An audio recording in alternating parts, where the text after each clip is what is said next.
Hi everyone, my name's Katie. I'm an artist, business coach and founder of Step Up Create. And today I'd like to talk a little bit about perfectionism. Now, those of you that know me are probably already laughing because this is something that I've struggled with quite a lot. I feel like I'm kind of on the road to recovery a little bit. But the reason I want to talk about it today is actually because one of the things that's really helped me work on this recently is that I've just spent a year focused on painting abstract paintings. And that has got me thinking, what have I learned from this process? And one of the things that I've learned is how nice it is when there isn't a clear right or wrong. There isn't a clear kind of definition of how this painting will be perfect. There are, of course, principles and theories, color theory, composition, lots of different things that you can take into consideration, but there's nothing that says if you do this, this painting will be right. So until now, I'd done quite a lot of representational painting, which is where I'm literally trying to reflect reality. And when I'm trying to reflect reality, obviously the perfection is reality.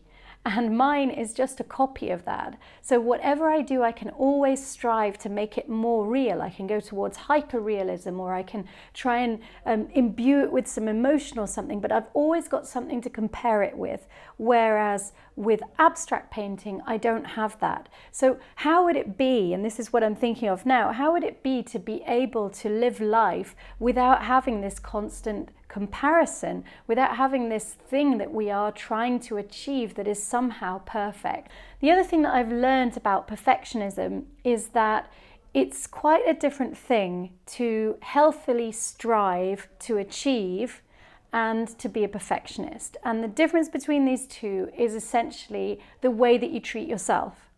This is something I've been working on for quite a few years. Previously, I would have this horrible voice in my head that basically shouted at me whenever I didn't achieve things, which was quite often because I always set the bar really high for myself. I was taught to be an achiever, taught to be able to compete, and I enjoy competing. I enjoy a challenge, and I'm never going to let go of that completely.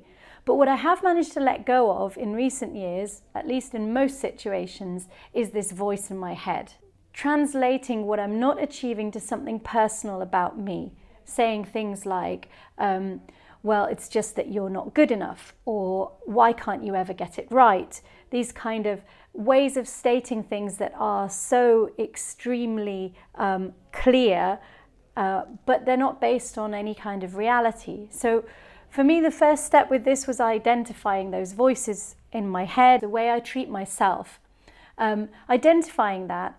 And also one thing that helped me was to get a hold of a picture of myself as a kid, a small kid, and to imagine treating that child with the harshness that I used to treat myself. And when I've worked with clients on this, they will print it out and they'll have it to hand to just remember from time to time, you would never treat that child with the harshness that you treat yourself. And so therefore that kind of helps you, or it helped me certainly, to change this voice to myself in most circumstances. I'm not saying that I'm perfect. I'm not saying that I have been able to overcome this completely.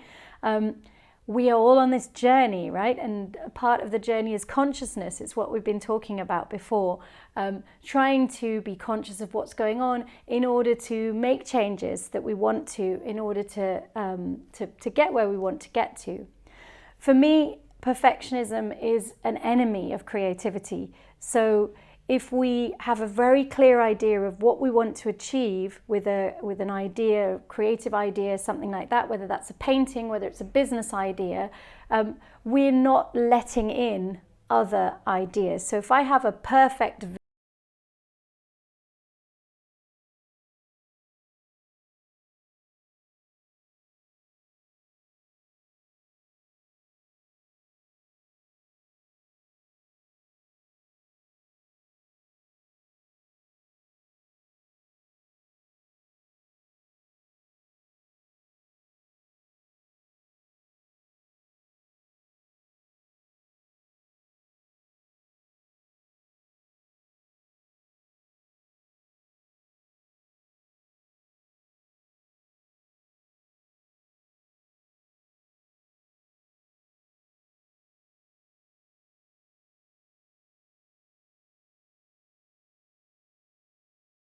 adherence to produce.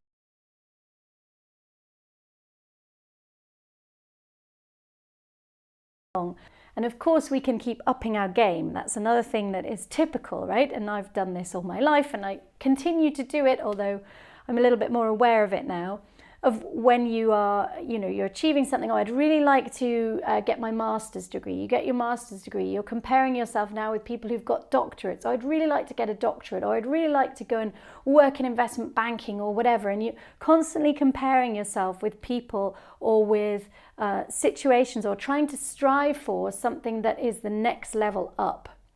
And sometimes taking these moments of reflection and zooming out and saying, okay, that's fine. There is some healthy striving here, but how am I separating that from enjoying the process and just letting happen what happens along the way? If you enjoyed this video, please give us a like and subscribe to our channel.